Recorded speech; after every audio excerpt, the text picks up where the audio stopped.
Hello, नमस्ते, सलाम।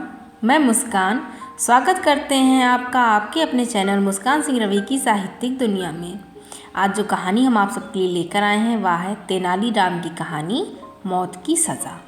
कहानी शुरू करने से पहले यदि आप मेरे चैनल पर नए हो तो मेरे चैनल को सब्सक्राइब कर लें, बेल आइकन को प्रेस कर लें, जिससे कि मेरे चैनल पर आने वाले वीडियो का नोटिफिकेशन सबसे पहले आपको मिल सके।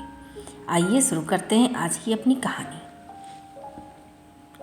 एक समय की बात है। बीजापुर नामक देश के सुल्तान इस्माइल आदिल शाह को यह डर सताने लगा था कि राजा कृष्णदेव उस पर हमला करके उसके देश को जीत सकते हैं। सुल्तान ने कई जगह से सुन रखा था कि राजा कृष्णदेव ने अपने साहस और वीरता से कई देशों को जीतकर अपने राज्य में मिला लिया है। इस बारे में सोचते सोचते सुल्तान के दिमाग में यह ख्याल आया कि अगर उसे अपना देश बचाना है तो राजा कृष्णदेव की हत्या करवानी होगी।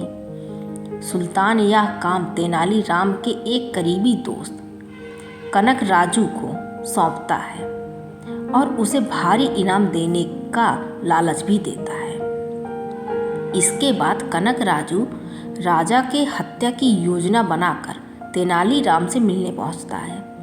तेनालीराम लंबे समय बाद अपने दोस्त को देखकर खुश होता है और उसका अपने घर में अच्छे से स्वागत करता है। तेनालीराम अपने दोस्त कनक राजू की अच्छी तरह से सेवा करता है। कुछ दिनों के बाद जब तेनालीराम किसी काम से घर से बाहर जाता है तो कनक राजू राजा कृष्णदेव के पास तेनालीराम के पास संदेश पहुंचाता है कि अगर आप इस वक्त मेरे घर आएंगे तो मैं आपको अनोखी चीज़ दिखाऊंगा। ये चीज़ ऐसी है जिसे आपने कभी नहीं देखा होगा। संदेश पढ़कर राजा तुरंत तेनालीराम के घर पहुंच जाते हैं। घर के अंदर जाते समय राजा कृष्णदेव अपने साथ कोई हथियार नहीं लेकर जाते और सिपाहियों को भी बाहर ही रुकने का आदेश दे देते हैं।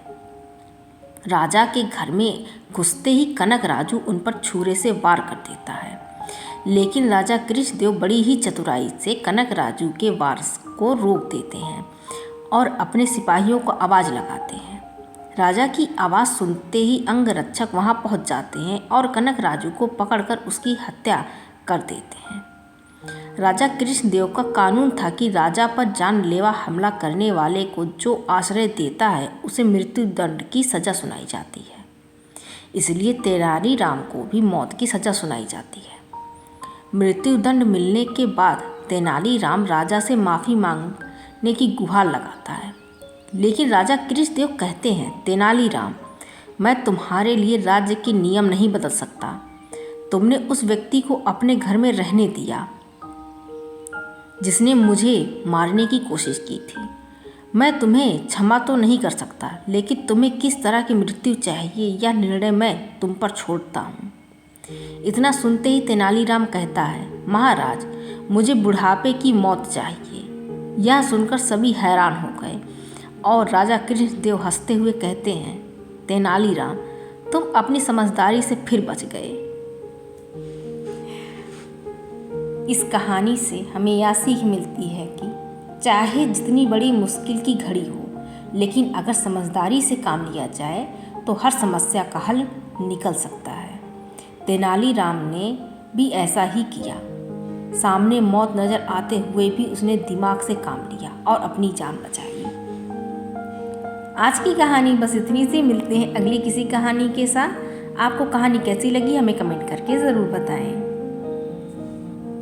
Thank you for watching and don't forget to subscribe. Thank you.